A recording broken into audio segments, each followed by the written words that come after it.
page Chaf Dalid in your packets. All right, just having explained the difference between the Orient Sof that goes up versus the Orient Sof that goes down, and how each one presents itself in a completely different way. The Orient Sof that goes down presents itself as light, right? And even the parts of the light that you can't understand presently, you will eventually understand. The Orient Sof that's going up presents itself as darkness, and seemingly it's like that because it's essentially beyond comprehension, and therefore its only form of expression is the absence of understanding, i.e. darkness. Yud Zayin. This, an example of this can be understood above in these two things. Masha Orin Sofu Lamayla Mailadin Ketsu Lamata Matarin Tachlis. How the Orin Sof is again bi-directional. Dema Shlamata Mata Ad Ein Tachlis, Hua Or Shebachinas Shaychas Ela Olamos. Right? So let's make it more a little bit closer to something we can understand. That the light that's going down, right, is a light which has shaykhs to the worlds. In other words, it's somewhat relevant to the worlds. Like we said, it's like a garment as opposed to a house. The garment is tailor-made to the body. So too, the light that's going down, as we said, like it's relevant to you to the point that even the part which remains makif, you'll eventually understand after 40 years. And what we're going to say is that if you take these things all the way up to their source, in Hashem himself, there's an idea of Hashem being like possessing the notion of revelation versus Hashem being essential and beyond revelation. So in Hashem's essence, this is the part which is called revelation. It ultimately winds up becoming the light which is relevant for the worlds. Yeah. Right. What does the word shlemasa and ma she or? Oh, I'm not sure that we're on the same page. Sheor, the top line. No? Okay. She'or Ein Sof? Yeah. I didn't see Shlemasa. Shlemasa is on line number 2. Is what? Yeah, line number 2. Dimash Shlemasa. No, Shulamata. Oh, Yeah. Shlemasa. Yeah. So what's your question about the first line? Sheor, that delight. She'or Ein Sof, that delight. Ein Sof. Yeah. And then the Demat Shelamata, that which is lower, right? The idea is that it's relevant to revelation. In the essence, you have this kind of like revelation aspect of the essence, and then the essence aspect of the essence, which is beyond revelation. And the Orient Sof that's coming down is relevant to the revelation part. So he says, V'hina Isa b'Pirkei de Rebbe Eliezer, that Rosh Tevos, it's brought in the Pirkei de Rebbe Eliezer. It says, quote, Ad shelo nivra olam hayahu ushmu bilvad. This is a very essential chapter of this whole Hemshech. It says that before the world was created, it was just him and his name alone. Right? Him and his name alone. He didn't create the world yet, it was just him and his name. Duhu Kyle Etzema Or. When it says him, what does that refer? What are these two things that was there before he created the world? Him and his name. Well, what's him? Him refers to the essence of the light. In other words, what does the essence of the light mean? It means light that does not shine. Something which shines is called revelation. Something which is before it shines is called essence. So the essence of the light is basically light inside the Orient Sof that's not shining. Very much similar to what we've been saying, a light which is sort of going the other way. It's not relevant to coming out, it's relevant to going in. That in the language of the original Midrashim, Perkei de Rebbe Eliezer, he says this is called him and his name. That light is called him. But Omer al Zeh, hu bechinas nister behelem, right? And the idea that this represents that who, the word who, why does him represent this concealed light? Because the word him is like a third person word, which actually we call it lashon nistar.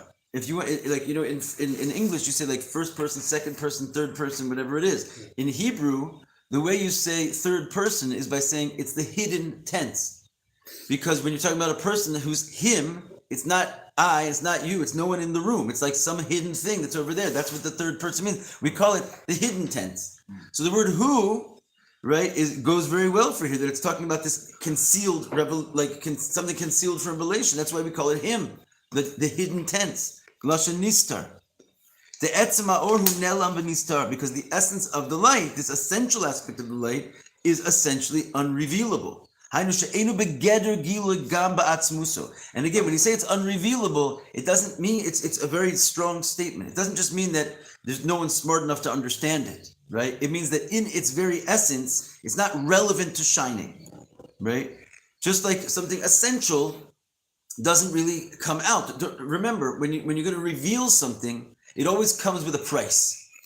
And the idea when you reveal something means you come down outside of the essence where it's originally found, and you come outside, just like, for example, speech from thought. That's called like a revelation. And when you come from speech, which is sort of inside of you and unrevealed, thought, which is inside of you and unrevealed, no one sees your thought, they're hidden, and you want to come down to speech, which is nice, now I can see it, you pay a price, right? You lose a whole like energetic level, how thought has a superiority over speech. Because when you reveal it, it has to come out and separate to some degree from the essence. So what we're saying is the essential light, which is inside of Hashem, it doesn't have that problem. On the other hand, so it doesn't pay that price, but it pays a different price, which is that it's essentially unseeable, right? It's like stuck up in the Atzmus, not in the realm and possibility of being revealed. Did you want to ask something? Yeah. So there were 3 words. Number 1, Nivra. Nivra. None. Yeah. Shalom Nivra. It wasn't created. Okay. Kai. Kuf Aleph Yud. Kai. Kai, yeah. Kai is the Aramaic word. It means refers to. And then Nelam. Nelam is hidden. From the word like Helen, which we had on the previous line. All right, you made it. Here's your mimer. You get a mimer. All right, so Hainush, it's not in the realm of the categorically, it's not in the realm of revelation. Even in the Atzmos, right? Like it's not there to reveal. But then you have him and his name. What is his name referring to? Kayala Gilavis Pashtus or. When it says it was him and his name alone before he created the world, this is another way of saying basically Orin Sof Shalamaila Maila and the Orin Sof Shalamata Mata. He had a light which was relevant to being revealed. Again, it wasn't revealed to anybody yet because it was before he created the world. But it was a light which was like relevant and in the category of shining, right? Like the difference, like we said before, between speech and thought. So even before you speak, you actually have the faculty of speech, right? This is kind of what we're saying with him and his name. The name is like the faculty, the ability to shine outward and be perceived. All right, now we're going to get deeper a little bit. It says, when it comes to his name, so the part which is already relevant to revelation, it says there's 2 levels of the name itself. Right? It says him, his name, and the name now is going to be broken into 2 levels. What's the name? The light relevant to revelation, right? So what are these 2 levels? Called Shemos or Shmos and Shem. So it's basically the 2 levels of name is the plural and the singular. Names and name. The Shemos, Lashon Rabim, V'Shem Lashon Yachid, right? The difference is one is plural, one is singular. The Shmos, Lashon Rabim, Hema Esser Spheres Hagenuzos V'Matzilan.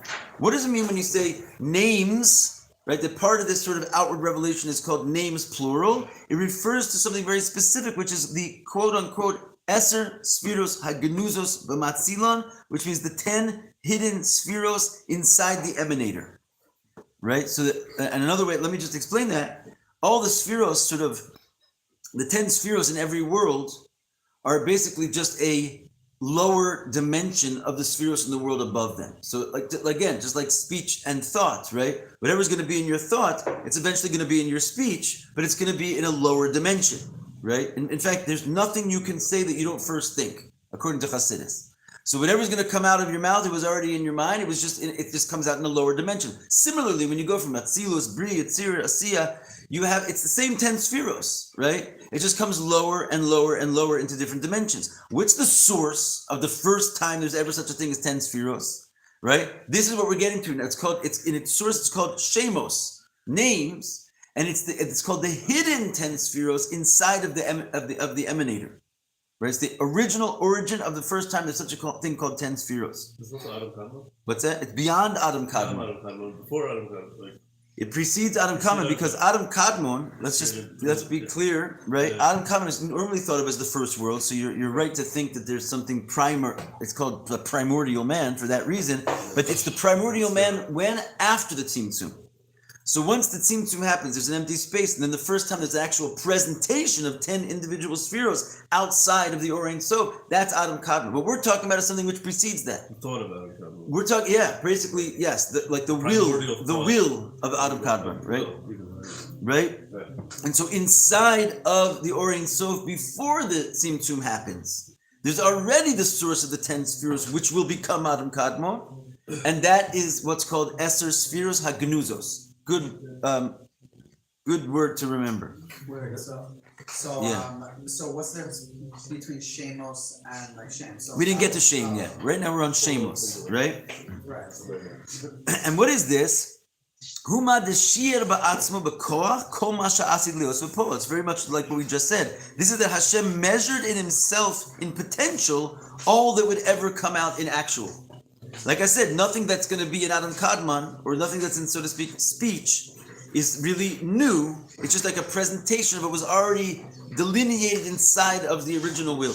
So this level of the 10 hidden spheros is Hashem sort of measured inside of Himself all that would ever happen in any of the worlds.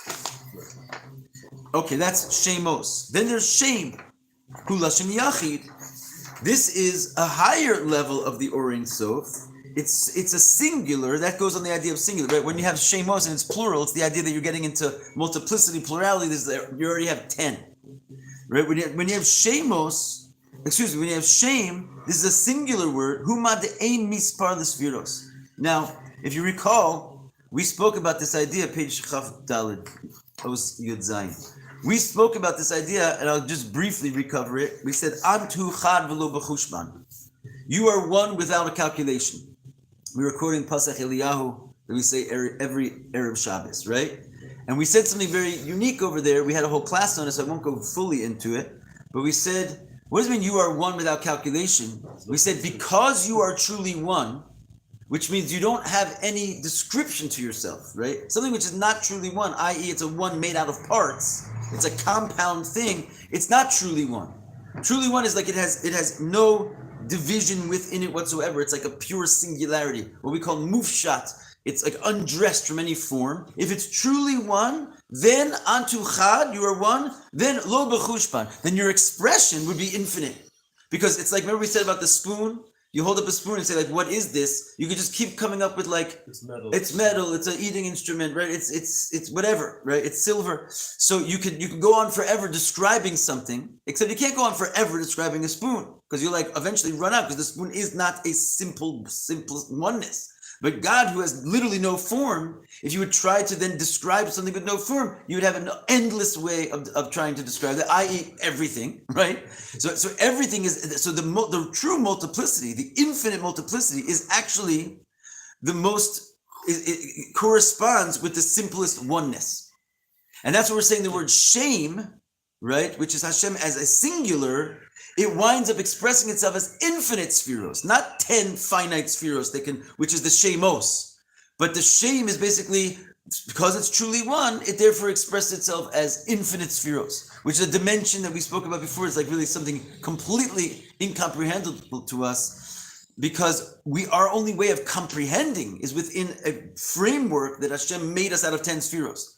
So to like imagine what the 15th sphere is, you don't have the body parts, right? And the powers to think that, like, right? What do you have? You have some emotion, you have some intellect, maybe some eyesight, some hearing. Well, whatever the 15th sense is, you don't even have the sense to go and forget it being the 16th, the 17th, the 18th, and an infinite number of them, right? So it's like mamish mind-boggling completely what's going on before the 10 spheres haganuzos, the 10 hidden spheres. But it's truly the oneness of God. But still, we're still dealing with name, which is not Him. So even this infinite level of spheros, it's still coming at you, right? It's not the light that's going up inside of Hashem. That's called Hu. Okay. Ubeis bechinus elu, these two levels, Shem and Shemos, hem gilui ba'atzmus yizbarich. They're both connected with revelation inside of Hashem, right? Because again, they're the light coming down. Uba lidei gilui gam ba'olamos v'b'chinas or panimi v'b'chinas or makif. And these two things will eventually come down and reveal themselves in the world in one of two ways. The shemos, the 10 spheres haganuzos, they'll eventually reveal themselves as an or panimi, that you'll actually internalize them at some level. And you'll have the 10 spheres inside of your body showing up as your own understanding, your own emotion, right? So that part of the Or Ein Sof, which is called Shemos, the 10 hidden spheros, that eventually makes its way all the way down and becomes like the Kav and can be internalized. The shame aspect, it doesn't become Or Panimi, but it becomes Or Makif, but a Makif HaKarov, the close type of Makif, which would be one that maybe eventually you'll even understand. It's the idea that we said before, like when you're learning something and you like sort of sense that there's some depth to it.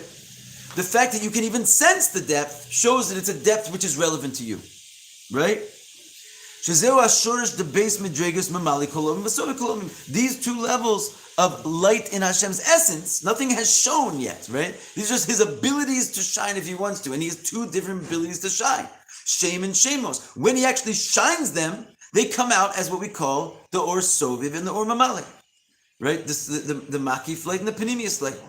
Inside their essence, it's all essence. There's nothing shining. But he has the power to shine in these two ways. So far, everyone understands? Any questions? Yeah? Yeah. So what does Mamale?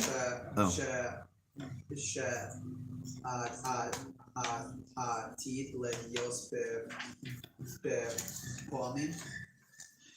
That what Kol Masha Asid Lios Bepo means all that in the future will actually be happening. Bepo means in actuality. So everything in the future that will be in actuality is already in concealment. He measured inside of himself in the Or Ein Sof. And Li Day? Bli Dai? Li Day or Li Adi? Come to the hand of. Oh. Comes to the hand of. That's like the literal meaning. But it means like it will be revealed. Okay, any questions? Any other questions? Moving on. Here you go, bud. You're the best. Listen. 40 minutes late better than nothing. You know what? Give me 5. I'm just slightly Oh, wet. right hands. Okay, ready? It's great to have everybody here. So he says, Aval, who, that was all shame and shemos. Who, Kai al etzema or. But this concept of he and his name, the him now, going back to this like sort of hidden tense, this refers not to the light that's coming out to shine, but to the essence of the light. That is not is categorically unable to be drawn down into the worlds. Whereas the shame and shemos are both going to be coming down to the worlds, either in a way of mamale or sovev, but they're coming at you, right? This one, the essence of the or, it's called the essence of the light because it stays in the essence always, and it's not in the category of coming out. Adarabba, on the contrary, shumis alam miskalel ba'atzmusa. Not only is it not coming out, as we've been saying, it's going the other way, right? It is shining, and it is getting greater and amplifying itself at all times, but in the wrong direction. So it's in a constant state of being less and less relevant to the worlds, all in its very being. Bechino midrega zu hi anikras b'shem otzar. The mimer is coming to some kind of a loop here. So he says, this level, we finally got to it. We started this conversation on chapter 11. We're now on chapter 17. I have to remind you what we were talking about. We said that when a person brings forth the midah of netzach, which is basically the ability to like really stand up and be victorious. And we gave the analogy of a king. That when the king is not fighting to just simply gain spoils for his country, that's like a war where he might not put his whole self in. But when he's fighting for the very identity of his country and for the existence of the country, he will not only give everything he's got and empty out the otsar, right, and empty out the treasure house, which is something that no eye has ever seen, and it's certainly not even seen nor used, certainly not flaunted and put into the hands of the foot soldiers. He'll empty out the treasure. He'll even put his own life on the line, because basically the concept of winning at that level, it's so connected with the essence of the soul that there's nothing you won't do to accomplish that. And that's why we said only a melech, truly a king, like the heart of the people, has the meat of Netzach more than anyone else, because he's the one that the whole kingdom relies on. If there's no king, there's no kingdom. He's the one that has to mamash stand there and take it until he dies. Right? It's like the captain of the ship. He'll go down with the ship if he has to. So this level, which is called his treasury, which gets emptied out in a like liberal way at the time of the battle of existence, existential battle, that is called the Otsar, the treasury. And what we've just decided now is we labeled what the treasury is for Hashem. It's the light that goes lamay arin kates. It's the light that can never be seen. It's very much exactly like the analogy. No eye ever saw it. It's not relevant for any of the commoners to see. It's something like deep in the treasure houses of Hashem that's been stockpiled for generations. The more time goes on, the more valuable and unrelevant to the people it gets. Just like the Orient Sof, its very existence like defies revelation. So we've now identified what is in the mashal of the king is his treasury.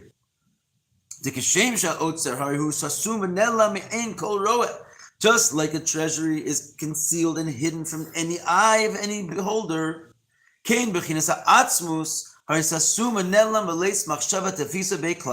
the essence of Hashem, what we're calling here the essence of the light. It is such a thing that no thought can grasp it at all. Meaning to say, not after 40 years, not after a million years, right? It's not in the realm of revelation. No thought can grasp it at all. And this is what we talk about, the essence of Hashem, where it says that no eye ever saw it. Elokim zulasecha, right? Except for you, God, no one ever saw this light, not any tzaddik. This is something messianic business that will only be revealed in the end of days. No eye ever saw this. That's called the Otsar, the treasury. Now suddenly we're going to change our tune in a big way. This that we just got through saying cannot be revealed. It's not in the category of the world, right? It's hidden and locked away. Like categorically, we're saying, look, all of a sudden, in order, it comes out. It can come out. Because we're saying there's a mashal, there's something that will make the king not only bring it out, but he'll like flaunt the wealth of the treasury when certain conditions come to place. And this is what he says, that in order to draw out this higher treasury, when does it come out? Only in one scenario, right? And that's when he has to win, only when there's an opponent, right? Which is why we see that every great movement in Jewish history came with opposition, starting with Matan Torah. And the opposition was mamash, like the Shibur of Mitzrayim, right? You're not going to get to the prize unless you have to overcome something in order to get there, right? And so the idea is that because nothing will trigger the intense, essential aspect of the king unless something is coming against him to basically deny his presence.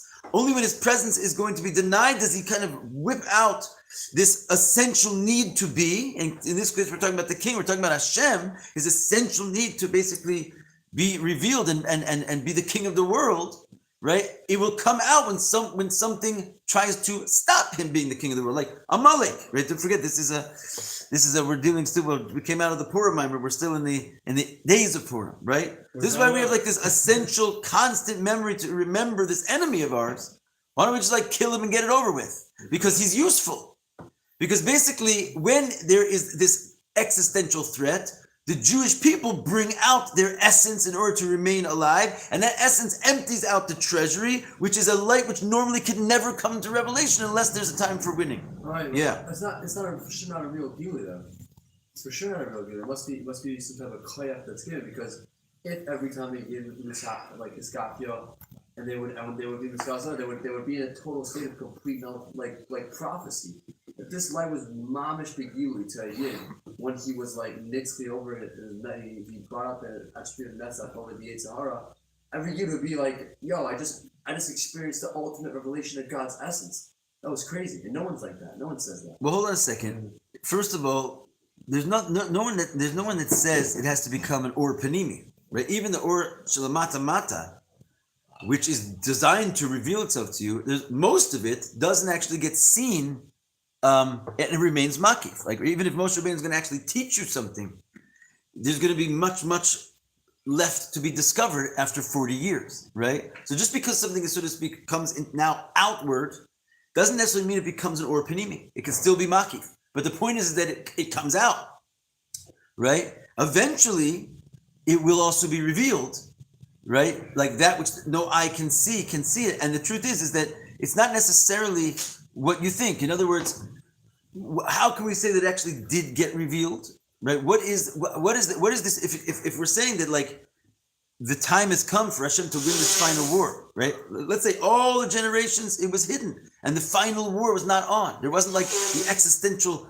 threat. The Jewish people were actually going to go out. Suddenly, it's the time has come. We're in the end of days. Where do we see that the actual essence of Hashem has actually come out and been flaunted and spread to the world? Chassidus, right? That's what we're talking about. The otsar of godliness, which was hidden from all eyes to see and was like essentially prohibited even from being revealed, because Kabbalah and Chassidus were actually prohibited just a couple hundred years ago. It was usher according to the Shulchan Aruch to have your eyes on this. So even if the Torah is saying you're not allowed to learn this, that's a pretty high state of prohibition. And all of a sudden, suddenly those things which were prohibited are in your face, and they're even in your brain, right? So the truth is that you are having even a panemius level of revelation of these things, and it's called learning Chassidus.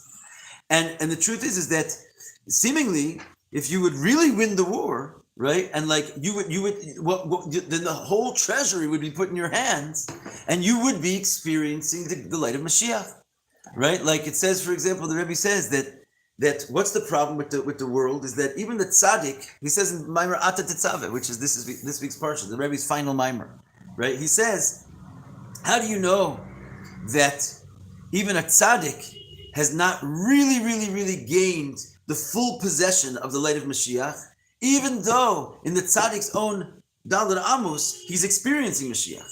In the tzaddik's own Daled Amos he's experiencing, like it says a few examples of that. One, it says that the Rashbi continued to experience the light of the temple even after it was destroyed, right? So like in his world, he was experiencing huge giloim that no one else was. Another experience, example we have of this is the Vitebsker, right? That it says like they told him that Mashiach was here, so he went and smelled outside the door, and he said, no, he's not. They said, why'd you have to go open the window and smell out there? You can smell in your house. Because in my house it does smell like Mashiach, right? But I wanted to see if Mashiach came for everybody else, so I had to go outside. So the Rebbe says, even if there's a tzaddik who mamish in his own realm has reached full level of revelation, the proof that he has not yet brought upon himself the truly unlimited revelation is that revelation is not presently being felt by everyone. So what I'm trying to say to you is, it seems that the more we fight and battle this war, let's say for example yourself, right? The more you have iskafia, right? The more Hasidic like information will come into you, and the more passionate and enlightened you will be. Take for example an extreme version of that, the Rebbe, right? I mean, obviously it's extreme, but why is he have Mashiach in his Daled Amos? Why is he experiencing, right, pretty close to the essential light of Mashiach, at least in his Daled Amos? Is still lacking something. But as much as an individual can experience, is because he has performed the perfection of his skafia, and the light, the hidden light, is mamash revealed to him to the point that he's actually like the fountain of Chassidus, and it's coming out of his pores, right?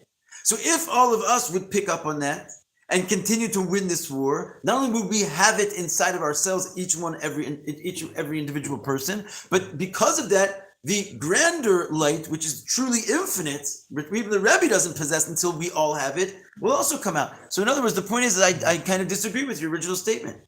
Like, why you're saying, why doesn't everyone just like say like, oh my gosh, this is the Atzim Oritzim, I'm feeling this? Whenever you learn Chassidus, you do, right?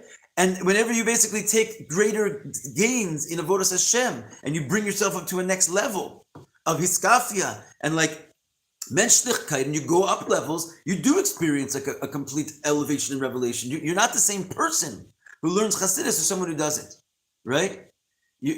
So in a certain sense, whatever is shaykh to coming into our little kli It's something which before we had the revelation of Hasidus, that level of enlightenment was not available to us. Now you're saying, well, where's like the big bang of the whole shaboom? Well, everybody, unless we each do the work, and unless we all do the work collectively, we didn't win the war yet. So when you're busy fighting the war, yes, the treasure house is being emptied out for you, and you are experiencing all this amazing new revelations, which are for sure happening inside of us and inside of the world. But to say that like the war is won and like all the revelation is there, we have to actually win the war for that. Right now we're in the process of winning. We haven't actually like planted our flag and been victorious. We're just like hopefully trying to access it. Does that help? Does that make any sense? Rabbi, Yeah. so before you were talking about like this light and like you said like the Rebbe possessing a certain amount of this light and each one of us having a certain amount of this light, and when we learn Chassidus, like we possess even more of it. So it's almost like a linear process almost, right? Like the more Skafia, like the more like you're able to build on this light pretty much. Is that kind of what you were saying? Yeah, the more Iskafia, in a certain sense, the more Iskafia, the more the light of Hasidus just comes to the world, right? Like in other words, the treasure house gets opened, and so your Iskafia might actually seemingly make like another Yid like suddenly come to the possession of Hasidus. It's because our work does empty out the treasure house. Whether it empties out inside of you or just in general, it comes out from the treasure house of the king, is sort of immaterial. We're all mixed in with each other. Arevim ze leze. Ze baze. Leze. Okay, so in any case, Yisrael still got a good point there. What does it actually mean? I'm kind of investigating it, through his question, but he is saying here that this treasure does come out, it does reveal itself when there's a war. And again, in the simplest sense, we can see that there was definitely evidence that something which was hidden for generations suddenly came out. It's Hasidus. What spawned this? We are at the precipice of needing to win the war. We're the end of days, right? Like the generation of Geula, just like in the times of Yetzias Mitzrayim. That's when the Jewish people were called Tzivos Hashem. Tzivos, if you remember, was the name of God, which is connected with Netzach and Hod, primarily Netzach. So why suddenly at the time of Yetzias Mitzrayim were the Jewish people associated with Netzach? Because Hashem at that moment had to win, right? Like in other words, it was the time for the Geula. We had to take down the enemy and overcome it. So too, in the end of days, secrets are going to come flying out because we're standing at the precipice of the Geula.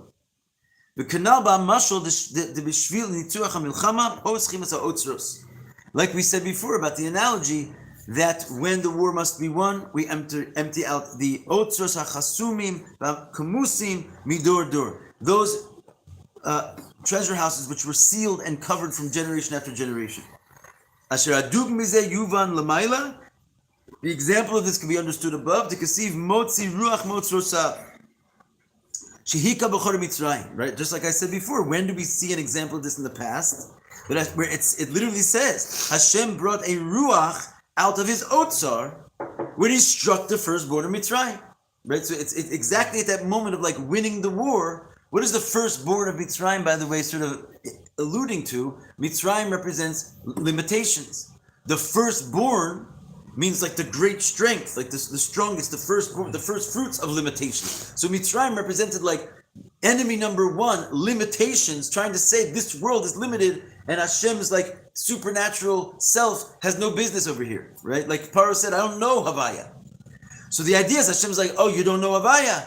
We're going to take you on in war. Right, and so he struck the firstborn of Mitzrayim. He struck the notion of limitation, the strengths of limitations themselves. How he took out a ruach, a spirit from his otzar, right? And that's what we experienced. This happened before. The secret treasures were previously also revealed when we had the first redemption. In order to strike the firstborn of Mitzrayim, and then he says what we just said, that Mitzrayim represents Mitzrayim and Gevulim, that represents limitation, and the Bechor Mitzrayim, the firstborn, represents the strength and the awesomeness of the Klippa of these limitations. In order to overcome this, Bishvil ze motzi ruach motzor sav, he has to bring out the otzar. And it says in the Tikkun Zohar, Tikkun Samech Tes, ruach dalet da avir kadma. right? That what is this ruach that we're speaking about? There's like this particular ruach was of course the ruach that created the splitting of the sea, right? It says that Hashem brought this wind, and this easterly wind, right, represents the avir kadma, the higher air, so to speak, which is referring to what we've been talking about, the Orient Sof that's Lamai Lamaila. It's interesting to note that this is very much connected with Tzfat, by the way. Why? First of all, Tzfat is the capital of the Tzafon. Tzafon, right? And the Rebbe actually says that it's we know it's the capital of the Tzafon because it's named Tzfat after the word Tzafon. It has most of the names Tzafon in it. Tzafon means north. But Tzafon also comes from the word Tzafun, which means hidden. Right? So the whole idea is that Tzfat represents this hiddenness that we're talking about, the Orient Sof. That's why Kabbalah was revealed here. And furthermore, it says in Sifrei Kabbalah, and I saw a whole mimer of the Rebbe about this very topic, that when he says here that there's this Avir Kadma. Avir Kadma means the primordial air, right, which seems to imply that there's some other type of less primordial air, right? And what's the idea of air? Air is ruach, right? Which we're talking about, a spirit, a ruach from his otzar. So the ruach that we're talking about is of the elements, ruach, eish, maim, afar, right? You have water, air, fire, and earth, right? So it says that there's this sort of machloikis between what's higher, air or fire, right? And in a certain sense, oftentimes when we talk about like Yud K Vav K, it goes from high to low, and it's fire, air, water, earth, right? And that's the order of the elements. But sometimes we find, and why is fire considered higher than air? Because fire goes up and air just kind of goes like horizontal, right? It's not necessarily always has the nature to go up. So we see fire has something that air doesn't have. On the other hand, we see that air powers fire, and you can't have a fire without air. And therefore, there's other opinions that the order is air, fire, water, earth. That air is actually higher than fire because air is the one who's powering the fire. So the Rebbe concludes this like little exercise by saying, no, there's two airs. There's the lower air and there's the avir kadma. There's the higher air. And what is that? That yes, the real order is fire, air, water, earth, but that's only, so to speak, in the world. Above the fire, there's another air, right? And that's the primordial air. And this is what really is referred as tzfat, right? The tzafun, the hidden, the element which is above fire, which is above the whole Seder Ishtalshelus, which is powering the whole Seder Ishtalshelus, like air powers fire. This is the idea of the hidden light, the otzar. It's referring to the otzar, which is, we're here, the Tikkun Zohar is calling it the fourth wind, the easterly wind, which is basically the wind that split the sea, and it's the wind which is called the treasury of Hashem, which is connected with Tzfat, the Tzafun, the hidden light, where Kabbalah was revealed to the whole world. So it's definitely, we're in the right place at the right time. Yeah. What does the word ha-k mean? That's HaKlippas. Oh, so that's like the strongest klippas. The Bechor, the firstborn of Mitzrayim, that's referring to the strongest Klippas. And that's why God has to bring out his like inner koach. Exactly. Challenge. Exactly. Right? So just let's finish this line. We're almost at the end. He says, "Dehine kasiv ki ga'oi ga'ah." Right? In the Song of the Sea, right? Again, at the Song of the Sea was the time Hashem brought out the Netzach, brought out this Ruach me'otz rosav. He brought out the spirit from his treasure house. In the process of that, it says ga'oi ga'ah. Right? Which means basically ga'oi is like, comes from the idea of like gaiva. It's like almost like arrogance, uplifted, raised upness, like Hashem, and it's the translation in Aramaic is izgoy al gavasani, right? Is that he was raised up over all raised up things. In other words, he's like, his gaiva was higher than everybody else's gaiva. Because even though gaiva, which means like sort of arrogance, is a bad thing, right? But it doesn't say ha gaiva v'ha gedula l'chai olamim. We say it every Shabbos. That the gaiva can also be a quality of Hashem. Because gaiva in Kedusha is that Haman wants to raise up himself and say, I'm the man. Hashem says, no, I have the gaiva. Gaiva means I'm the gavoa, I'm higher than you. So Go'oi Ga'a means that his gaiva was upon all other gaivas, right? And this is the idea what is regular gaiva? Keser. What is the gaiva upon gaiva? It's the keser of the keser, i.e., the hidden treasure house, which is the light going up, up, up. We see that it literally came out, Go'oi Ga'a, at the time of splitting of the sea, because that's when the treasure house comes out, right? It's Panemius of keser, that the shoresh is bechinas Panemius Atzmus Ein Sof, where the Panemius of the keser has its counterpart in the Panemius of the Atzmus of the Ein Sof, which we said is the part of the Ein Sof which is not in the category of being revealed. At the time of the splitting of the sea, even that came out. It showed up as the splitting of the sea. And what was his gaiva? Sus v'rova ramavayam, right? That he threw the chariot and the horse into the sea. In other words, he won the war. That's the winning of the war is the presentation of this infinite light. The netzach. The shorish ha-netzach hu b'panimius ha-keser. And now we're finally saying the line very simply. The root of netzach, when you win, it roots all the way up, not to only keser, but to the panimius of keser. It touches upon the light which is infinitely high and can never be seen. Netzach is the one tool to bring that out. And in the